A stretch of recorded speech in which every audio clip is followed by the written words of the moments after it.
Today I'm going to show you a very quick video on how you can make a field dependent on another. So for the purpose of this demo, I'm going to go to my contacts module and I'm going to show you what I'd like to change. So in this module, I have my field hairstyle.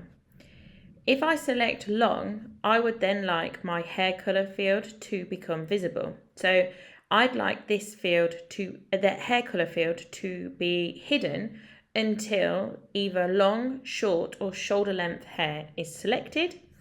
So in order to do this, I need to go to the admin section. So you must be an admin to make any of these changes. I'm then going to scroll to developer tools and select studio. Once in studio, I'm going to select my contacts module and then I'm going to select fields. So I want to make the hair color field dependent on the hairstyle field. So first I'm going to find my hair color. I'm going to go into the field and then I want to make it dependent on a parent drop down. So the field I want to make dependent, hairstyle. I'm going to now edit my visibility.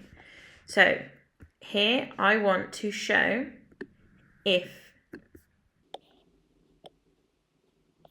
long is selected, brown, blonde, black and red appear. Same for short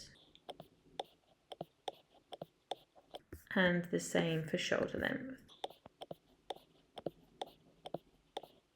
I'm then going to hit save and save again. Now that it's saved, I'm going to go back to my contacts module. It'll just take a second as I've just made a database change. I'm going to select a contact and you can see here the hair color field is now invisible. If I select long, it's going to appear. If I select bold, it will then disappear, and also blank. So that's how to make a field dependent on a parent drop down. Thanks for watching. Bye.